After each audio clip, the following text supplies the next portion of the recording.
What up, Truth Talks fam? For about a century in Black America, the NAACP was the face of Black political leadership. And then during the Obama administration came Black Lives Matter, an entirely different movement that was louder, younger, more radical, more aggressive, and unafraid to shake the table, unafraid to block highways. But behind the hashtags and headlines lies a question too explosive to ignore. Can the NAACP and BLM truly coexist now? Or are they working against each other at this point? Also, is the Obama's love story still going strong? Or has the fairy tale somehow faded? Hit that subscribe button on Truth Talks Live to get the tea on the forever first couple. Let's go.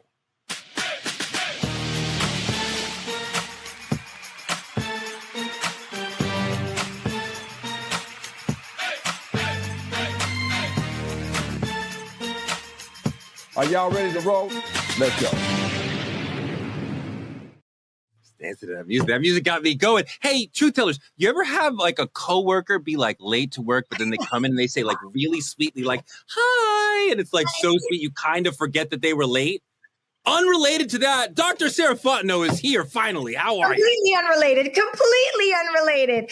I'm booked and busy. Okay, Torre, I'm sorry. I don't want to tell anybody's business behind the scenes, but I'm so glad that you finally made the show, Sarah. Just throw me under the bus. I'm good for it. Dr. Brian, you've had me throw you under the bus a couple of times. How you doing under there? And you seem to like it. I'm waiting for you to actually be a good Black man and help me get from underneath the bus, because we are so tired of you pulling us underneath it. You're the reason why you can ride it. But I digress. You see how to do me, Gerald? I'm so glad that you're here. I'm glad to be here, and I'm going to help both of y'all stay from under the bus. Thank you. Finally. Oh, good Lord. King. All right, Justice we're going to find to a us, way. Gerald. Somehow, some way. Let's get into trending truths. Number one, in recent months, speculation has run rampant on the internets that the Obama's marriage might not be what we thought. After several public appearances where Michelle did not join Barack, including Trumpy's inauguration, finally, our forever president addressed the rumors about his relationship. Take a look.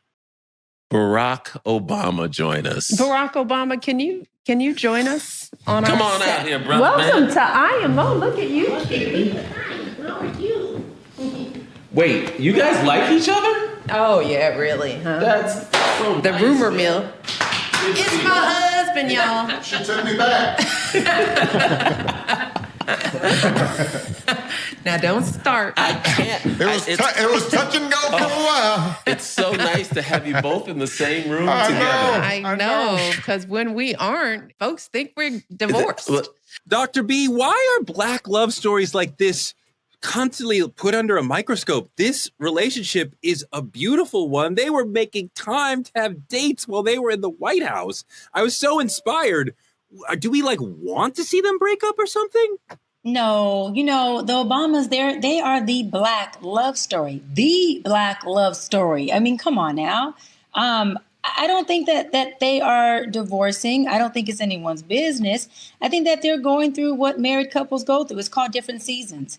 And I do believe that they have the ability to go through the seasons and effectively, allow us to have an insight on what that looks like, as Michelle Obama has been very open about sharing some of her seasons with Barack, saying, look, for 10 years, I didn't even like the Negro, right? But I didn't leave him. I stayed committed to my husband, and I was able to figure out how to support him in a lot of different ways. And so I just think that as Black folks, we have to learn that marriage is a series of a lot of different stages and phases. And the more that we learn that, we will be able to be in it and not have a divorce rate that's so high, or not have broken houses and homes be at such a high rate. We'll be able to actually be in matrimony and do what I love that the Obamas have done, really build a real wealth, which is family.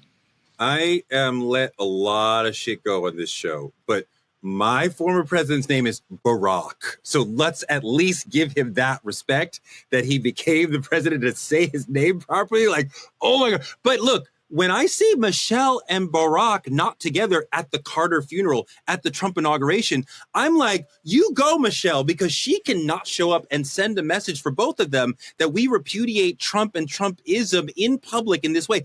Barack cannot not go. That would be a bridge too far, but she cannot go. And that not only shows him allowing her to be who she wants to be, because he understands he has to do that. But also he loves her, but also she's sending a message of like, fuck Trump. That's the message. There's not a problem with Barack and Michelle. The problem is with Trump.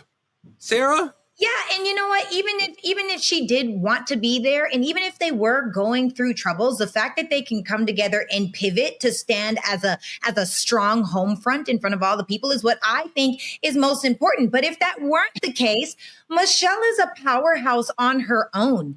Please believe she is also booked and busy. And so sometimes, even though I'm sure she is a supportive lead, we all know how their journey even got to him being president and the massively large part that she played inside of that. And their whole, like, if you watch the movie of them, adorable, loved it, warmed my heart, definitely cried. But I think that it's just a really beautiful thing that two people can come together, because this is the thing. For most people, my parents, my oldest brother, one of my sisters, they've all been with their partners for 20 plus years, right? The other ones are still too young. So my oldest brother, they just celebrated 29 years. My sister and her guy are 23 years. My parents are decades and decades. Most people try to speak from an experience they've never had. Which means if you've never been married for 10, 20, 30 years, then you don't know the seasons that happen inside of marriage. And like Dr. B said, it's none of your business. Stay out of your business. But I'm sure that the talk of divorce, or maybe you need to go over there, or the conversation of separation could come up. It just doesn't mean that you follow through with it. So even if that's what was happening, I love that they come together, they stand together, they pivot, they make a joke out of it, and they just continue to rock on stronger than ever. Gerald, I just don't know that we have seen evidence of there's actually a problem in this relationship. I think that she's making, as I said, a political statement, not going to certain political events. The internet can say what it wants, but I don't see, she didn't want to do this at all, right? We know that she's an important part of Barack's success, but she did not want this political life for herself and her family. She went along with it because she loves him, but she was always like, I don't want this. So I could see where now we're on the other side of it. She's like, I'm not going. I don't care. And he's like, go ahead, honey. I love you.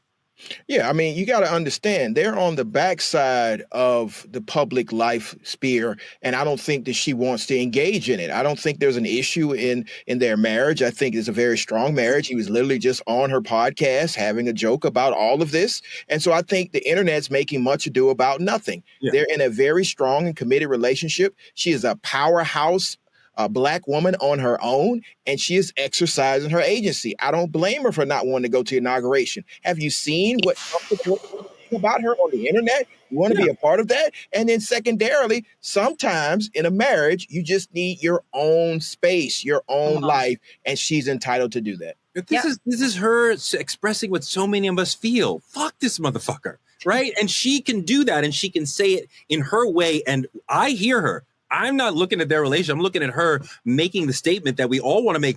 I would love to be an elected official who would not show up at a Trump event to snub it to him. Like, that would be an amazing thing. And I love what it says about Michelle as a first lady, that she's willing to do that. And I love what it says about the two of them, that he's willing to let her go and deal with whatever chirping comes from that. We move on to a story about Nene Leakes' son. Dr. B, you were recently on Nene Leakes' podcast and touched on a lot of things. She gave you an update on the condition of her youngest son, Brent, who struggled with health issues since experiencing congestive heart failure and having a stroke about 3 years ago. That was really powerful. What did Nene talk to you about? About how hard grief has been for her entire family, that ever since, Greg left, she's been grieving, her youngest son, immediately following the death, had a heart attack, had a stroke, and hasn't really been able to fully recover. It's taken a toll on her as a mother. She's trying to hold it all down, and we know she's doing it on her own because she doesn't have Greg there to help that. Her exact words were, when Greg passed away, all of us were literally on the floor. we were just on the floor and could not pick ourselves up. And the impact of that is her baby boy having a heart attack and a stroke, as you know, a result from what Nene believes is grief and stress and a broken heart behind his father. And it's unfortunate. I want to bring in Dr. Frida, who can help us understand this a little bit better, but I want to read a statement from Nene Leakes that his heart was weak and never got back strong after his 2022 heart attack. He got the heart transplant, but what's happening now is his heart started rejecting. So they are now trying to stop the rejection. Dr. Frida, can you unpack this in layman's terms? Can you explain it to us like we're fifth graders? Absolutely. And hey, everybody, I will give you some background on me. I am Dr. Frida. I'm an MD. I'm a medical doctor. I've been quadruple board certified. So I'm a board certified nephrologist, meaning I'm a kidney doctor and a high blood pressure doctor. I'm also board certified in obesity medicine, internal medicine, and I have been board certified in pediatrics. And so I very much can break this down. What's happening is he literally had a heart that failed him, and not just regular failure, like we hear about congestive heart failure, where your heart is not necessarily pumping as strongly as it should be. His heart failed to the point where he required a heart transplant. We hear about this in older people, but it's pretty rare, definitely in someone who was only 22 or 23 years old. And yes, he did have a history of high blood pressure. Nene has talked about how he kind of had some borderline diabetes. We know that he was living with obesity and has since lost 100 pounds. But also, she shared that he had a COVID infection, and COVID can lead to cardiomyopathy or heart failure. Bottom line, his heart failed to the point where at a young age, he literally had to have surgeons put him under anesthesia, put him to sleep, cut open his chest, break open his breastbone, take his heart out of his body, and give him a transplant from someone who had deceased, someone who had passed away. And so when you have this huge operation, it can last as short as 4 hours. His operation, from my understanding, was 14 hours, this young man. And so he had the heart transplant. But once you have that, you have something that's foreign in your body, right? That heart is not your heart. So your immune system tries to attack it.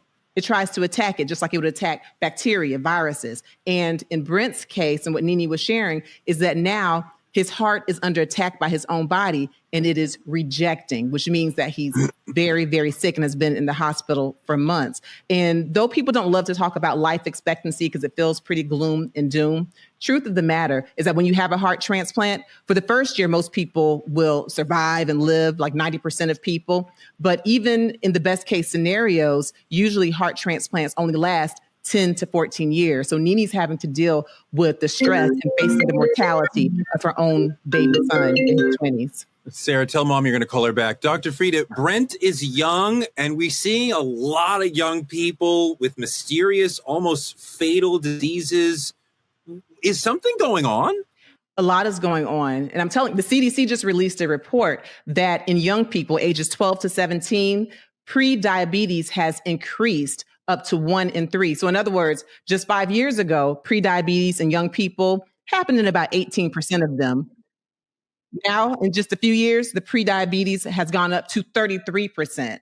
Another thing that's happening, strokes in young people. And we know that Nene Leakes' son, Brent, had a stroke. If you look at people less than 45, the rate of strokes has increased by 14.6% in just a short matter of time. And so young people are getting sicker. Is it because of ultra-processed foods? Is it because of COVID? Is it just because of stress? We're not sure, but it's true. Younger people are getting sicker. Sarah just had a heart attack when she got a phone call right in the middle of the show. Don't do that. The bus. I have just been thrown under the bus. And also true. Number one, I had no idea that the life expectancy was only 10 to 14 years after a transplant. That is absolute new news to me. And that is a little gloom, especially if you're as young as he is. You know, if you're getting a heart transplant at 20, 25, 30, it's really it's not looking good. I didn't know that. So thank you, Dr. Frida, for teaching us that. And for those that also didn't know. And, you know, for me, though, there are so many times when I think about pre-diabetes, I personally say, you know, is that, what is it called when it's passed down? Help me out, guys. Can't find the word. My brain is still genetic. Yeah. Genetic. Is it genetic, or are your bad eating habits genetic? So for me, I think we have such high sugar, such high salts, and especially for those that are living under the poverty line, you know, why is it that a salad is $10 and a burger is $1.99? So they're making it easier to eat crap. And that stuff, I personally think that's kind of where cancer, diabetes, these high Wait, they got $1.99 burgers. I want one of those. $1.99 burger. Where the $1.99? I get no $1.99 burgers. Well, Right, go ahead, Dr. Frida. I'm I'm wrong. gonna change your life after this, Torre. But and for anybody that listens that doesn't eat meat, fire hack. Back to you, Dr. Frida. Listen, Sarah, you're absolutely right. So yes, pre-diabetes, diabetes can run in families, but you know what else runs in families? Frying pans, salt shakers, all of the bad habits. And so for like diabetes type 2, which is the most common one, it's largely environmental, but what are you going to tell someone who is on a fixed income? What are you going to tell them? Not to go to Church's Chicken, not to get the fried foods, the things that they can stretch out and feed their whole family? Or are you telling them to go to Whole Foods and Sprouts where they might be able to get half a meal? So it all goes back to socioeconomic status and oppression that leads to early death, unfortunately, in our people. I think as a community, more and more. Can you get a second transplant, Dr. Frida? What's that? Can you get a second transplant after that? Yeah, I'm glad you brought that up. So even if the first transplant lasts 10 to 14 years, you can get another transplant. So it doesn't mean that his life expectancy is 10 to 14 years. It just means that for the median life expectancy of the transplant is 10 to 14 years. So yes, this is not the end of his story.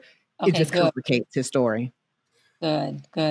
All right. Well, our prayers are both with Nene and with Brent.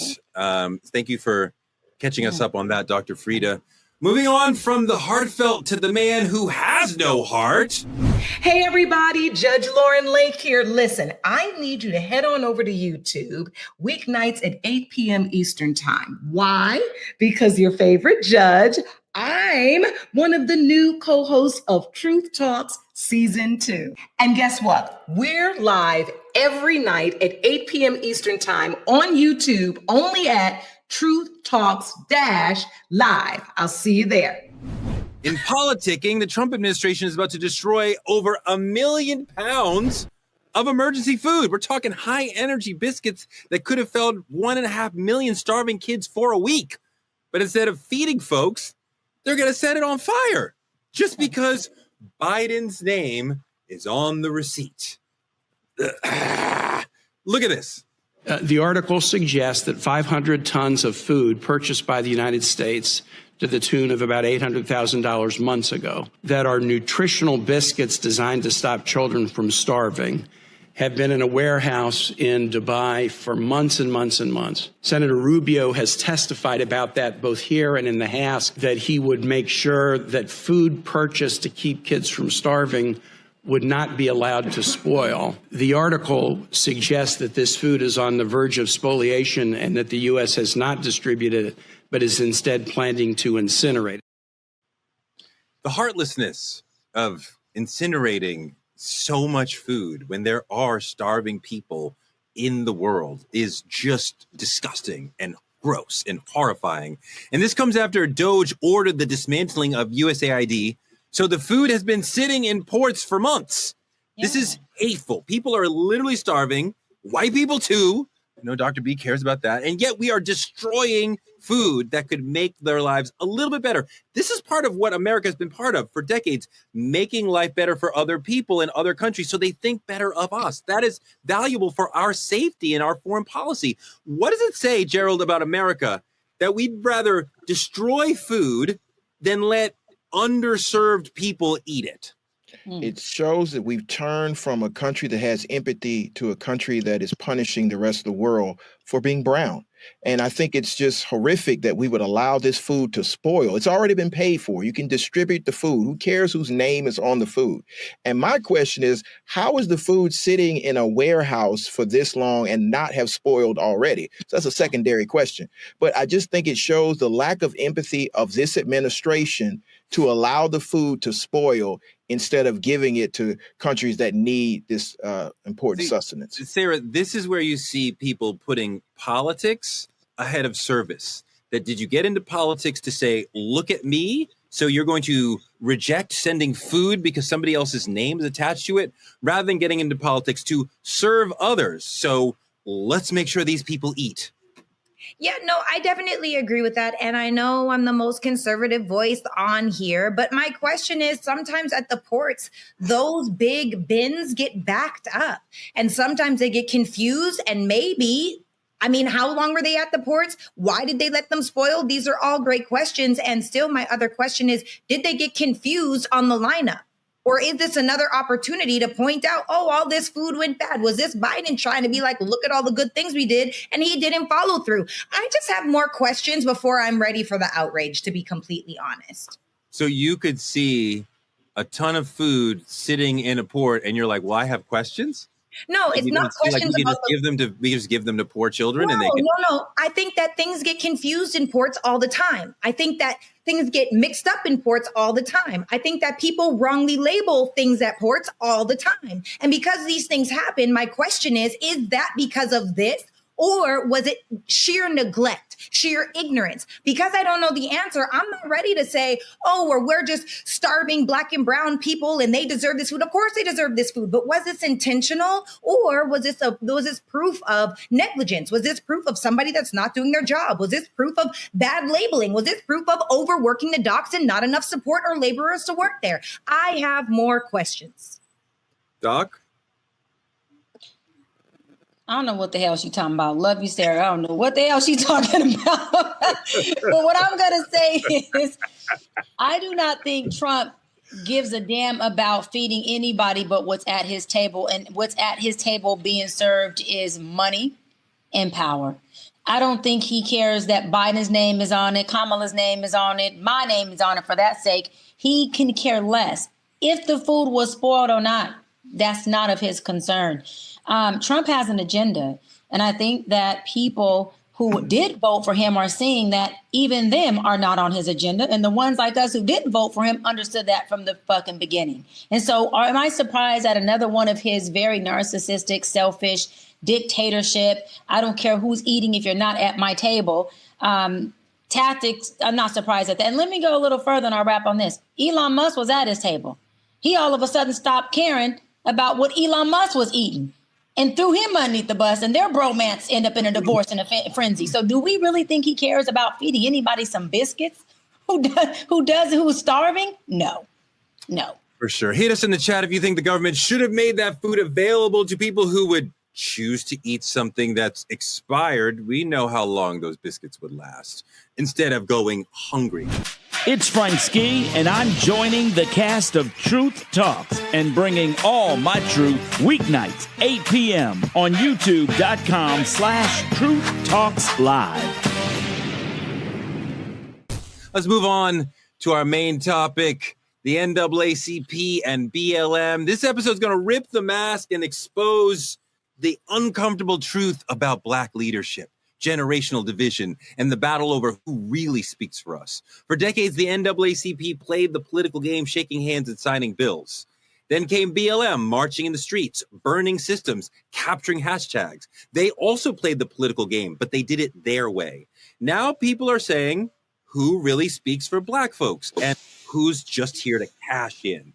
We're going to watch the fight for Black liberation turn into a branding war where one side wears suits and talks strategy in boardrooms, and the other takes to the streets with hashtags, bullhorns, and GoFundMe pages. But here's the truth. While white supremacy stays organized, Black leadership is currently divided. Let's take a look at two powerful Black organizations, the NAACP and BLM. The mission of the NAACP was to end forced segregation and racial violence and to ensure civil liberties for all. In 1915, lawyers for the NAACP won a Supreme Court case, which ruled that the grandfather clause used by some states to stop blacks from voting was unconstitutional. Another early success came in 1917, when the Supreme Court declared segregated housing was unconstitutional. They focused on litigation, changing the laws, and so therefore they lobbied through Congress and with the president to get the federal government to transform state laws to ensure the civil rights of blacks, but also education. They believed that you could change the hearts of white America if you could re-educate them. One way the NAACP re-educated people was through a monthly magazine called The Crisis.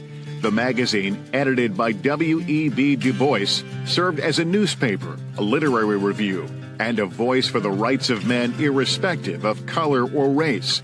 Dr. B, you're the president of the local chapter of the NAACP. as we saw in that, 116 years old.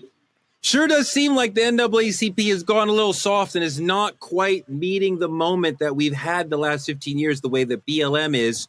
What do you think about the way the NAACP is doing things representing Black people versus the way that BLM is?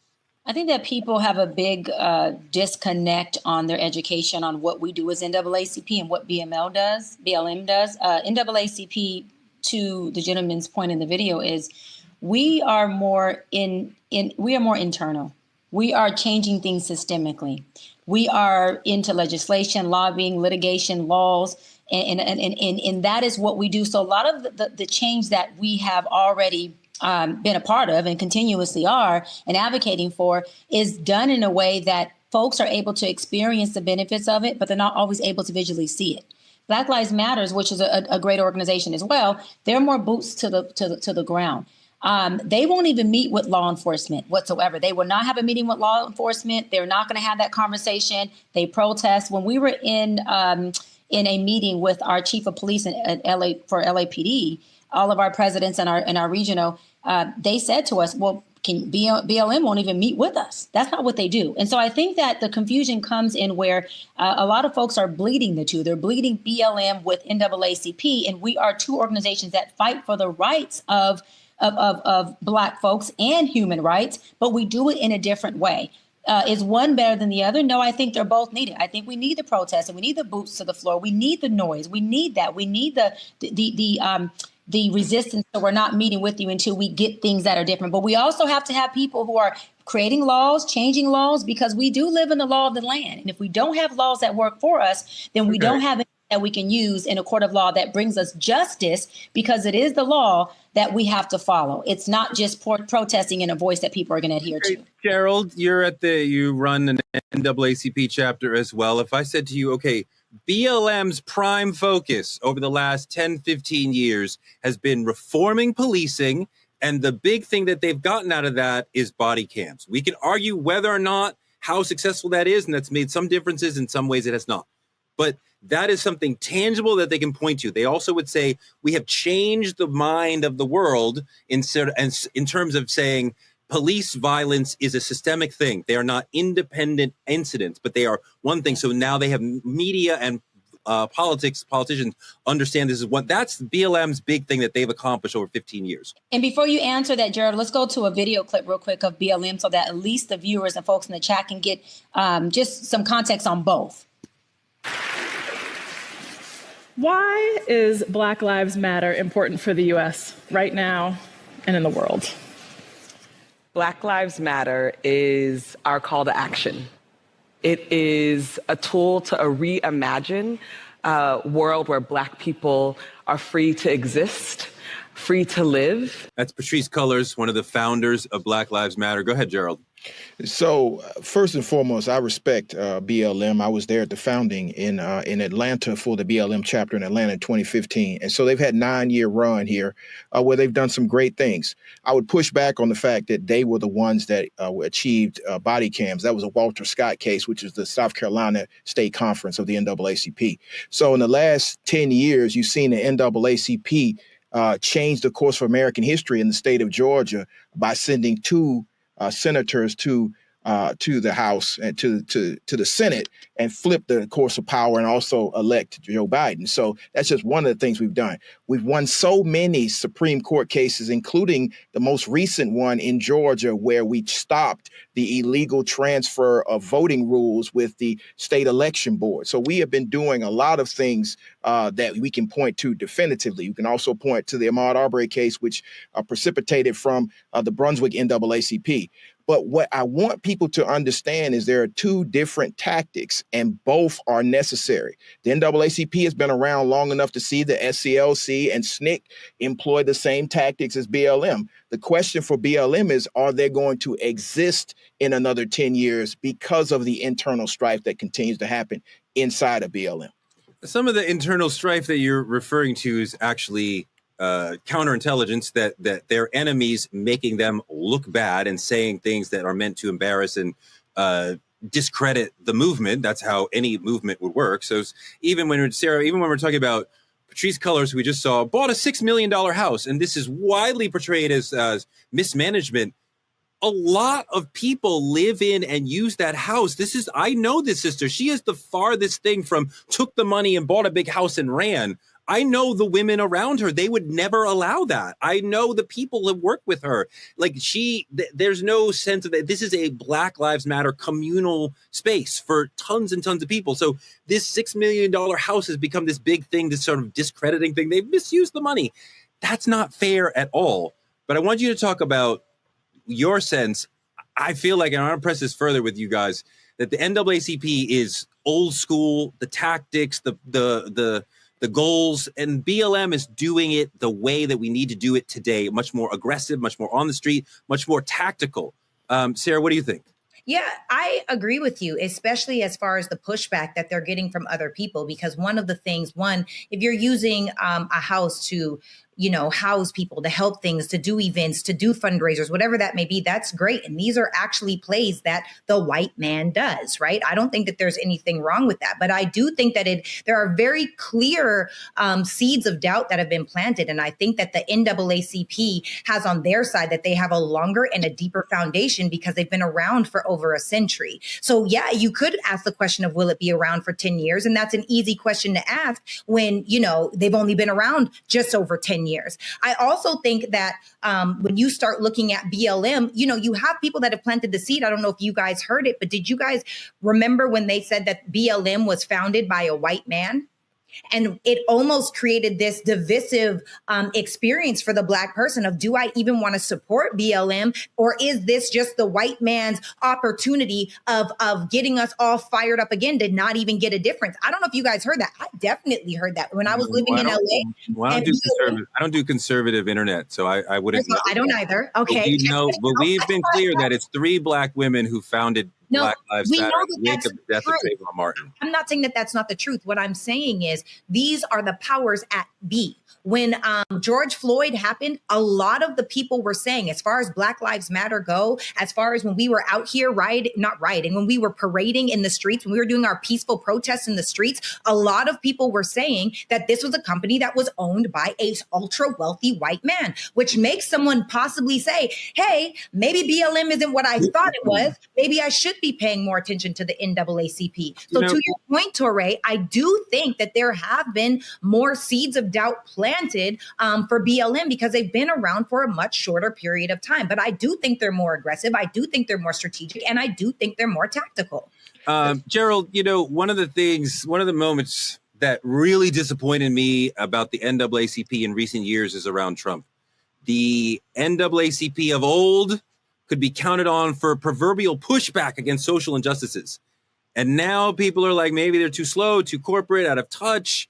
When we talk about what did they do to prevent Trump from winning a second term, and I'm not saying one organization could have done that, but when the NAACP is platforming Trump, inviting him to their convention to do an interview while he's in the midst of the campaign, I'm like, what are you doing? Why are you giving him this space? And that helped him rise up as far as, see, I'm not racist. I'm hanging out with that was a great moment for him. And I'm like, why would the NAACP even give him that sort of moment?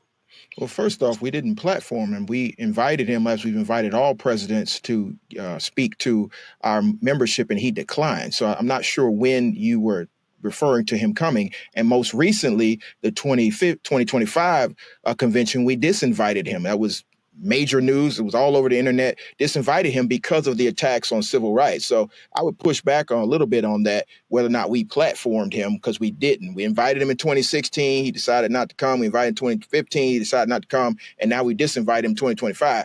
But I would also point out that, BLM has its strengths. But the NAACP has been consistently doing this for 116 years. We started protests. We are the group that protests with the silent march when we were marching for rights in 1916 to now. And even in the Black Lives Matter movement, its height, 2020 and George Floyd, there were units all over the country participating in protests. with specifically what happened to give rise to the George Floyd moment. It happened in Scintilla Shores in Brunswick, which be Ahmaud Arbery, which is an NAACP case. So what I'm trying to get across to individuals is there's not an either or, there's actually both. My main concern about BLM is the fiscal mismanagement of the $90 million that was given during the height of the George Floyd protests that has not been accounted for. These are the type of controls that in an organization that's going to be a national organization, you have to have those controls. Otherwise, you invite in the ability of the government to discredit with COINTELPRO type tactics, like saying George Soros funds BLM. But we face the same argument with the NAACP saying that certain majority community runs the NAACP. That's not true. And so you have to be strong and strategic in your organizational structure to make sure you can push back on that and show transparency. I mean, you're participating in that by repeating the notion that they are financially mismanaged when we don't really know. We only know what Fox News and what the enemies of BLM are telling us. From what I know, there isn't financial mismanagement. And we know their IRS, $6 billion house. Their IRS filings. We do know that. What? We do know their IRS filings. The purchase of a $6 million house in and of itself is not an example of mismanagement. We don't know how that house is being used. We're allowing the oppressor to tell us how to think about BLM. Or you could just be transparent, as the NAACP is, in reporting where the finances go. Good. This is all a part of institutional structures that you report out. This is what happens when you build infrastructure to report out. In the NAACP, you have annual financial reports that go into national, and we put it all out for everyone to see. So these are the type of things that cause us to be able to survive for over a century. BLM is different than the NAACP purposefully. It is meant to be a leaderless movement that does not have a singular national structure. It's meant to be that way so that there wouldn't be some singular charismatic leader who could be assassinated or COINTELPRO'd out of the way, and that each city would be able to function in a way that was best for what they needed in that city. Because some cities, the BLM's way is far too aggressive, and other cities, it's not enough. They can go even further. So there's not. It's sort of apples and oranges to suggest they don't have a president, right? We think about Patrisse Cullors and Opal and forgetting other sisters. So Cicely Gay is not in charge of BLM right now. I get this argument that we are leaderless so that you can't attack the leader, but that doesn't mean you shouldn't be structureless. They do have insular units all over the country that don't have a hierarchy that they can report up to. Yeah, they don't want that. That's not being strategic. That's being foolhardy. And they need to learn from other organizations who've been doing this a long time, not just the NAACP. There are other organizations. SCLC's been doing it for almost 60 years. There are others that have been doing this for a long time. So I'm just saying that they could learn a lesson from other organizations. Yes, if you have a single charismatic leader, there may be a problem. That's why I'm not saying have a single charismatic leader. I'm saying have leadership that's built in with organizational structures that'll take you to the next level. I just think if I'm at BLM, and I'm looking at the NAACP, I'm not like, let me learn from them. I'm like, we are trying to make change. We are fighting. What change have they made? What change can you point to? Again, you talked about Walter Scott case. I can point you to the lawyer and the state conference that assisted in that case. So again, we can point to the high points of the NAACP and the current victories that have occurred. We literally just had a convention in Charlotte that brought over 7,000 people to discuss how we're going to push back. Our strategy for mobilizing voters, our strategy for pushing back on the attacks for civil rights. We're not talking about a house with $6 million. We can't explain what goes on in a house. We have properties all over the country where we can report out what happens at those properties, and they're all owned by national and not a singular branch. As I explained, that BLM targeted the perception that police violence is an individual thing that happens. Police violence is on the rise. And they helped media and the politicians understand. Media is not getting change. These are actual change. These are interconnected incidents, so that we will talk and think about segregation still alive or no, and understand de facto segregation. Yes, and understand that we can do things about this to combat this problem. Who did I that? don't know of any young activist, let's say under 35, who would think that the NAACP is leading us to the promised land. Like, I don't know any young activists, and I don't know any young activists. It seems that like my currently grandfather's civil associates rights with organization. BLM because of the financial mismanagement. There are a lot of activists and organizers that are doing their own thing because they were dissatisfied with where the movement went. The fact that we went from the heights of 2020 to where we are right now, and that was specifically tailored for their movement, their type of organizing, did not work. And that's why many of the insular units broke up, particularly the BLM in Atlanta. It's no longer around because you would they had understand mismanagement. But you would understand how, I'm sure you understand part of how that happened, that the police made that happen, that they are selectively arresting specific people. They are arresting specific people to keep them from being able to protest, and that sucks the power out of the movement. The police see them as such a problem that they are attacking them. They don't need to attack the NAACP. They are literally attacking to try to destroy BLM. We have lawyers that are some of the greatest lawyers of the 20th century who have always put this work in. So I'm pushing back because I understand that some of the tactics of the association, many people don't appreciate.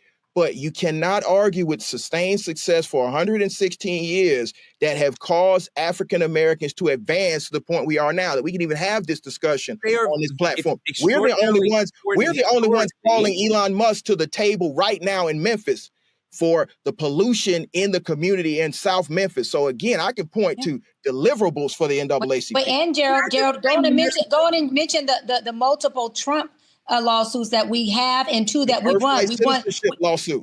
And the DEI in the school systems that we've already won, as well as the representation in, was it Tennessee, that we won against? I mean, the list goes on and on, but that's all internal lawsuits that are wins, not just for just NAACP, but for the rights of the people that we serve. Where is BLM right now? I don't hear him protesting. I don't see him in the courtroom. I don't see him at the lobbying. I don't hear anything. See the hashtag. What's going on? Hashtag where they at? Hashtag where they at? And I ain't seen the NAACP in 25 years. Go, Sarah. So you didn't see us in Charlotte? Time out. You didn't see us in Charlotte? You didn't see us tell Donald Trump not to come? It was literally the number one trending thing on X. Can I chime in really quick? I just got to say this because I think that there's a level of unfairness that's happening right now because we have two people that are a part of the NAACP and nobody that's a part of one BLM. That was a part of BLM. Right. Okay, great. Understood. So what I'm hearing right now is division. This is a useless conversation that just continues to pin blacks against blacks instead of us coming together. And that's the real issue. The real issue is that instead of saying, hey, you guys are better working inwardly and we're better and more aggressive being outwardly, why don't we come together and work together? This is non-conducive to the mission. And this is the problem with black people. We already said that. We said that earlier, Sarah. Who said we haven't had those conversations? I'm not saying you haven't. It was framed as though the NAACP versus BLM. It wasn't framed as though the NAACP helped establish BLM in Atlanta, was there on the executive convening call, saw the dysfunction that was happening in that particular institution and saw it nationally. So again, it's not one versus the other. It's a critique of what was actually happening on the ground and why it's not working. Gerald, when you're saying things like, where are they now? When you're saying things like, that's a real question. Where are they? Where are they? That's a real question. Where are they? Finish, and I will answer. This is the thing. Well, tell us where they are. I'm trying to, Cheyenne. Good, Sarah. Tell us. You are consistently in a space where you are saying this person isn't doing that, this person isn't doing that. The truth is, until we are in that organization, we don't know. And for me personally, because I'm not a part of BLM and I'm not a part of the NAACP, but just with a really simple search on the internet, what you can see is this $6 million house that we're saying if they did the resources in an incorrect way, it's saying that it's owned by the network, right? And it is a place for housing and studio space for recipients of the Black Joy Creators Fellowship. It's a safe haven for activists and organizers. It's a place for planning and organizing. It's a space for healing and community building. It's a place for hosting events and gatherings just off of a simple search. You guys are over here saying a bunch of stuff that you don't know because you're not in that group. And this is the thing. That's what creates division. We need to be having more conversations about what can Black Lives Matter do with the NAACP and come together. Until we get to that point, we're always going to be stuck here. And that's the problem with our people. Gerald, she makes a great point. Hold on. Gerald, she makes a great point that the NAACP has, as you're doing this conversation, trying to be united, trying to bridge the gap. They have released official statements supporting BLM. They have been there helping BLM chapters rise up. They have not been oppositional. And we've been oppositional ideologically in this conversation, but the NAACP has been very welcoming and helping to BLM as they come into the civil rights fray over the last decade plus, especially when you have the moment of George Floyd and all that happened. But there is a generational and strategic divide. And I think you can see the way that BLM goes about their business in the streets on social media is much more aligned with the way that people under 30 conduct their lives versus the way the NAACP under 40. Yeah, so you got a lot of people who are Touré, hold on, first of all, it's not Gerald, it's Dr. Bryant, and I'm speaking. So we're not going to do that in that order. Now, what I was saying was we have a lot of people who have a lot of strong opinion about what these two organizations are doing, such as you or Sarah, who, one, are not members of neither one of the organizations, who, two, are not a part of any of this change, because you don't have to be a part of the organization to be a part of the change, who, three, are not in any leadership positions. You don't need a title to be a leader, who is contributing to the advocacy that Gerald is doing, I'm doing, or even the members within both organizations are doing. So for me, that is a little flabbergasted, because it's like, well, you know, you Google something, Sarah, that obviously anybody can put up on Google. We know that is not a good research. That is not a peer-reviewed research. And you're telling us information that somebody in BML wrote to cover their ass up on something, but you're not a part of any of this advocacy, this change, or even a member of any of these organizations that we have been trying to partner up with for the entirety that BLM has been an organization. NAACP supports every organization, not just that supports Black rights and Black advancement. We are an organization that supports human rights and civil rights. So if you are in a Latina, if you are in an Asian, if you're in an LGBTQ plus organization that focuses on human rights and civil rights, we partner with you, we support you, and we attempt to help you advocate for what you're advocating for, because we are the biggest, the oldest, and the boldest civil rights organization alive today. And you can Google that. And you can Google that. Touré, nothing about you is bold but your mouth. So let's not talk about that. Gerald, there wouldn't be Gerald, there would not be a BLM if the NAACP was truly relevant to this moment. There's a need perhaps to bridge the gap between the two organizations, to spark change and center the mission of Black liberation. But like, both groups need to learn to support each other. And I know you want to do it. It's more on my side and perhaps on Sarah's side, where I'm like, I think BLM is looking to the future in the tactics and the goals. And I think the NAACP is my grandmother's organization. I'm like, we did that. Thank you so much. But we got to move forward. Yeah, and none of you guys have answered the question as where is BLM? Sarah Googled something, the lowest resource you can ever Google, and then put it on here like she was cooking when she totally didn't serve. She fried. And you, Touré, you haven't answered the question. Where is BLM? Where's Black Lives Matter? No one can answer the question. Let me answer. Can we put Cicely on here? Where's BLM? I'm waiting for that answer. Y'all are just distracting. Where is BLM? Google that. Google that. Google where is BLM. I'm waiting for the Google. Google that. Guys, Google it. Okay, so I don't believe in combativeness. That's not my thing. I'm not a combative person. I also don't believe in going low. But I also think that it is ignorant to make a statement that just because we aren't a part of these two groups that we're not advocating for our people. Because I'm not trying to toot horns or get into all of that, but I can tell you thousands of people that I have helped with financial literacy, that I've helped to get out of their way, that I've helped people develop and transform their mindset. There are so many things that I've done for our community. And just because I'm not a part of the NAACP does not mean that I'm an advocate. So I just want to make sure that we check that right there. Also, I think that, like I said, because you guys are a part of these organizations, it's easy for you guys to speak on what you are a part of. From the outside looking in, in this whole conversation, all I'm seeing is division. All I'm seeing is combativeness. All I'm seeing is anger and passion targeted at the wrong thing. All I'm seeing is deflection. Answer the question. All I see is deflection on your end, Sarah. Where is BLM? Use your iPhone and Google again. Where is BLM in 2025? Google it. What lawsuits have they entered into? What lawsuits have they won? Use your Google or your chat GPT to give you some information because you don't have it and you're not cooking, you're frying. Gerald, how do we get these groups to support each other and coexist together to be actionable for Black America? Because the BLM folks, the BLM adjacent side are like, those guys are yesterday, they're slow. You guys are like, no, we're not. How do we get together?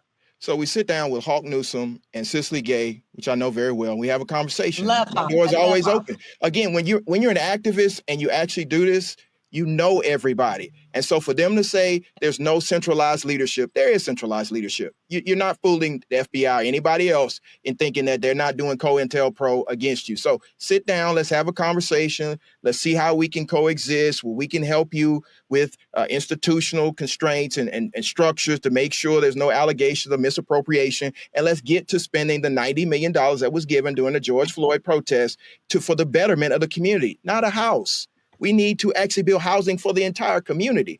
And so as the president of the Georgia State Conference, my door is always open. I know the president of National NAACP, Derek Johnson, his door is always open. There was room at the convention for BLM to come. I think we invited a few of them to come. And so all I'm saying is the framing of this conversation was the NAACP versus BLM. And if the framing of the conversation is NAACP versus BLM, there's no debate there. Okay. But what I would say is this: in order for the liberation of Black people and brown people and all the oppressed people of this country to move forward, there does need to be a conversation. So we can have a convening. The door is always open for a convening. But what we need to do is make sure that we frame this in facts, not just Google, but actual facts. Because if you Google what the NAACP has done recently, there will be 16 pages of what the association has done. If you Google the Georgia State Conference by itself, there will be 8 pages. So I think that we got to reframe this. And for people to say that folks under 35 don't know what the NAACP has done. Remember the student loan movement to cancel student loans? That was the NAACP. Wisdom Cole from Youth and College Division was one of the leaders of that. So for the people under 35 that had their student loans forgiven, thank Wisdom. What is the number one thing that you think that the NAACP has done in the last 10 years? Student loan forgiveness. You can Google it, student loan forgiveness. And I think if we want to go all the way back to just even, Martin Luther King Jr., who was our member, everything he has done is a representation of the organization that he was a proud member of, right? And so we have folks who are on the front line of freedom fighting. And Gerald, you said something that I love is that when you really do this, you know these people. Hawk Newsome, one of my great, love Hawk. He was actually one of my clients for multiple years. Hawk and I have partnered up. He is the president of New York BLM, and that man stays boots to the ground. Hawk ain't no joke. I wanted him to be on one of our episodes. Him and I partnered up on things for NAACP. Our BLM here in Los Angeles has been in meetings with our NAACP that I have organized, as well as another one of our NAACP presidents organized, because he's a member of BLM, but he's a president of NAACP. And we had meetings on how do we synergize this? How do we do this together? So again, the folks who are on the outside, who are just the outside chatter, they have a lot to say, but they don't know systemically we are working with every single organization that can advance human rights. Yeah, I don't know. I just don't feel it. I mean, Sarah, I don't know. I don't. You're not a member, so of course you don't feel it. You're not at our meetings. You're not a part of it. You have to be a member, obviously. I wouldn't have to be a member. You should be a part of the conversation. When BLM is breaking down highways, neither one of you are outside. Okay, you don't go outside. You don't protest. You don't do this work. Who's saying that? You don't know me, sir. You don't know me, sir. You don't know me, sir. I'm just being real. I know the activists. I've been doing this a while. And so for it to be a NAACP versus BLM. It's not NAACP versus BLM. It's NAACP and BLM against white supremacy.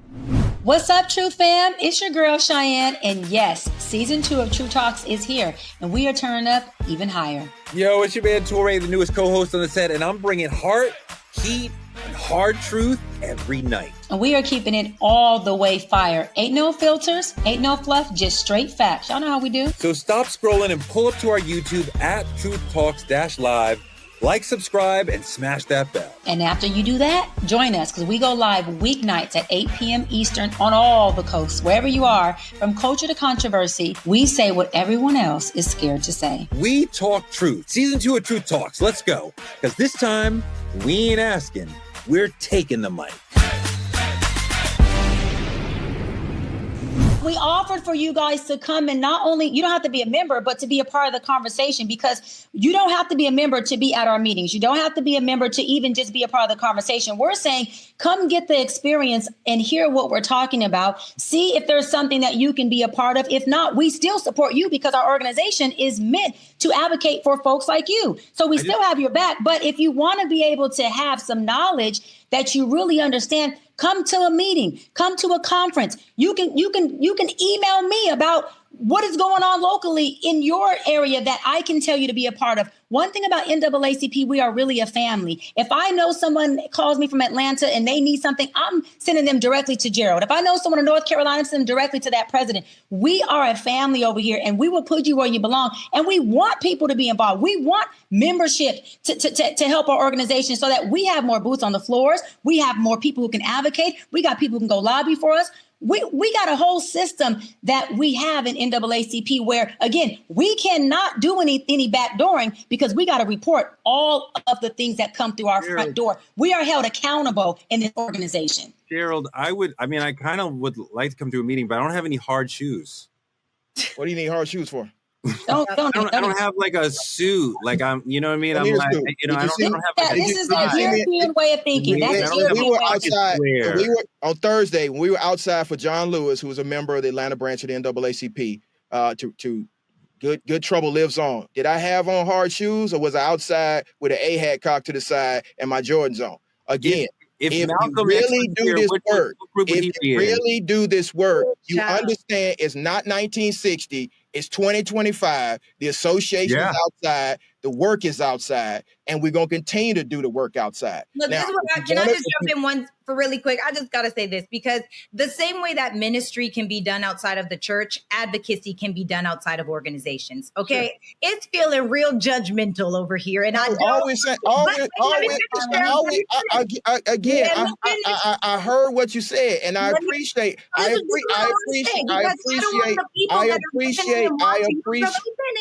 finish just one real quick.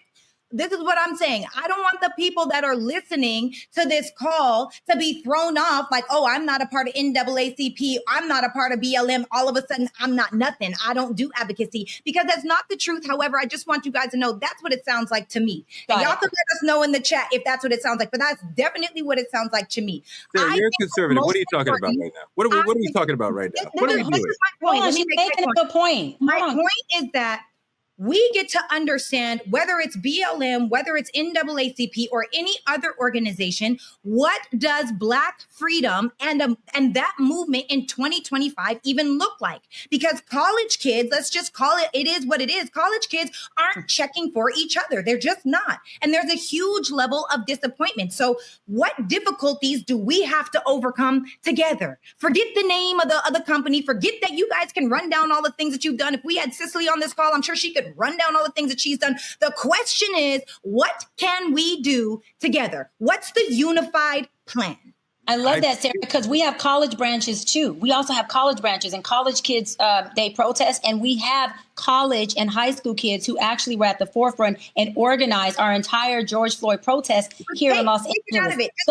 We get them together. We had BML folks who were in our protest. This is not a NAACP versus BLM in our mindset. That was the caption of the episode for today. So we had to follow code on staying on topic. We have said this several times. Gerald said it on here like a broken record. Y'all may not want to hear it. Maybe it's landing on deaf ears.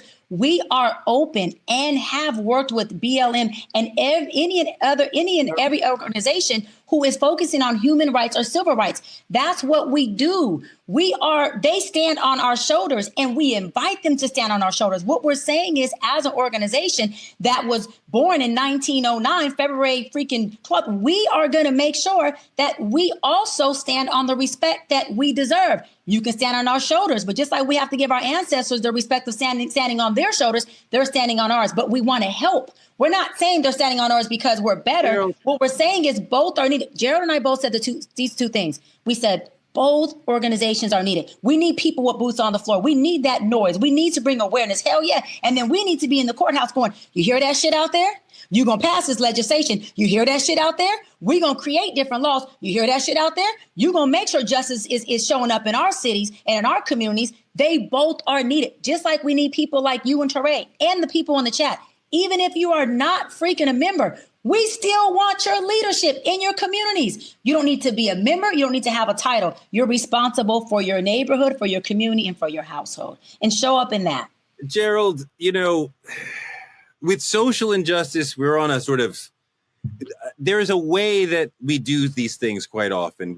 There's a public injustice, there's marching in the streets, some things get burned down, maybe somebody emerges to sort of calm the noise. We try to move to a political solution, and then maybe things work out. Maybe it just stops right there. And then we see that again at the next big killing or the next big event. How effective can we truly be when our movements are kind of predictable in this way? And like, this is the way that we deal with these big events that we're suffering. And that's why I think we need to have a conversation that shows the history of this. I think many people are just focused on the last 10 years and don't recognize that this movement has been going on for 400 years. And yes, if you don't learn from history, you're going to repeat it, and you're not going to get to the end goal. If we're just talking about from Trayvon to now, yes, we haven't gotten to the point where we need to have that massive win for the culture.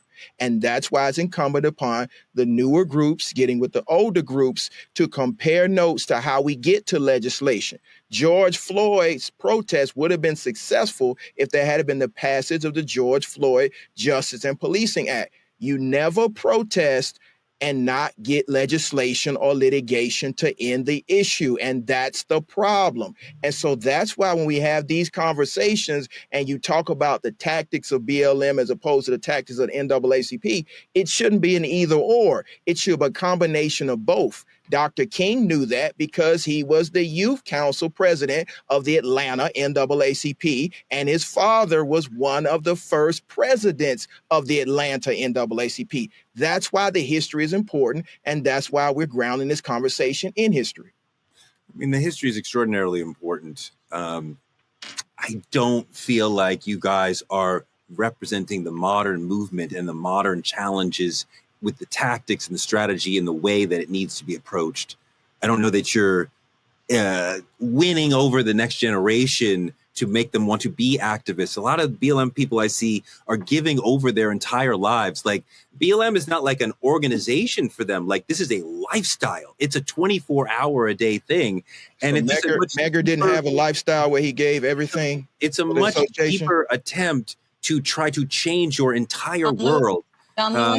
And I feel a much more Black centrism from that group. MLK died for this. That's more than a lifestyle. John Lewis, MLK, you're really disrespecting a lot of freedom fighters that really are where you're living in the benefit of their work. These are legends of the movement. I'm talking about right now. I'm talking about the last 10 years. And you're like, well, don't talk about I'm talking about right now and the challenges that we have right now and the pain that we are dealing with Trump. And like, do I see the NAACP able to be as powerful as I know they were when I read the history books? No, I don't see that. I see BLM trying to do that, using the modern tactics, being in people's faces, shutting down highways, being in the social media in an incredibly pertinent and amazingly informative way. I think NAACP has a lot to learn from what BLM is accomplishing today. And you see all that because you've been on the sideline. That's it. You need boots to the ground. You've been on the sideline. It's easy for a sideline person to tell you what plays to run or what plays haven't been ran when you're not in the field. And that's the biggest problem of this hypocrisy with folks like you who have a whole lot to say, or even Sarah, when you're on the sideline, put your cheerleading skirt on, Sarah. You can put your low team playing jersey on, but you're on the sideline. You're not on the field with us. You're not helping us coordinate plays, so you won't be a part of running them, and you won't know our locker room talk if you're not at the meeting. So we got to be at the meeting to see what Jack and Jill is doing. Well, you don't have to hear it, but you're benefiting from all of the work that all of us are doing all the way up until today. Y'all are for the work y'all did in the past before you were alive. You are a recipient of the work that we do every day, that Gerald does when he's at conventions, that I do when I'm in meetings, the police reform that we're talking about, the legislation, the lobbying that we do. You are directly, and Sarah directly, benefiting from those things. If you don't see them, that's on you. But if you want more information, yes, I'm inviting y'all to be a part of the meeting and the locker room talk. That is how you understand really what's going on. All right, that's where we're going to leave it tonight. When it comes to Black liberation, we got heart, we got history, but let's be honest, we're moving perhaps in cycles and not being as strategic as we could be. The frustration, the fatigue, the truth behind the fractured state of modern Black movements is only the tip of the iceberg. Because if the NAACP and BLM can't align on the basics of truth, unity, and action beyond the camera lens, then we're not building a movement. We're just giving the system a script it already knows by heart. So the real flex is not another march. It's consistency. It's strategy. It's electing new young faces to boost up the old guard, and it's refusing to be political. That's Truth Talks, where the noise ends and the real works begin. That's our show for tonight. Like, comment, and subscribe on our YouTube channel at TruthTalks-Live. Watch us simulcasting right here in the Black Star Network right after Roland Martin Unfiltered. Support Black media at CashApp, Truth Talks Live, or using any of the links on your screen, any of them at all. You can also support us by advertising with Truth Talks, reach our over 10 million person viewing audience through all our social platforms. Small businesses and influencers can partner with us by visiting TruthTalksLive.com. Become a VIP member of the Truth Lounge and click on any co-host room. Black media is under attack, and this show is being shadow banned. So keep supporting us by telling a friend to tell a friend to watch Truth Talks, 8 p.m. EST, 8 p.m. PST every night. We'll be back every night at 8 p.m. We'll see you tomorrow. Hold on, Gerald, please tell them what you said in the chat. See y'all outside. And what I said in the chat is, if you know history, black movement has always been fractured. We need to see y'all outside. If you want to have a meeting, we're having a state conference meeting, October the 9th through the 11th. Let's talk more action. Come on outside. I'll buy a tie. And that's a formal. You won't need one. You can wear a shirt with sweats on, t-shirt on. Yes.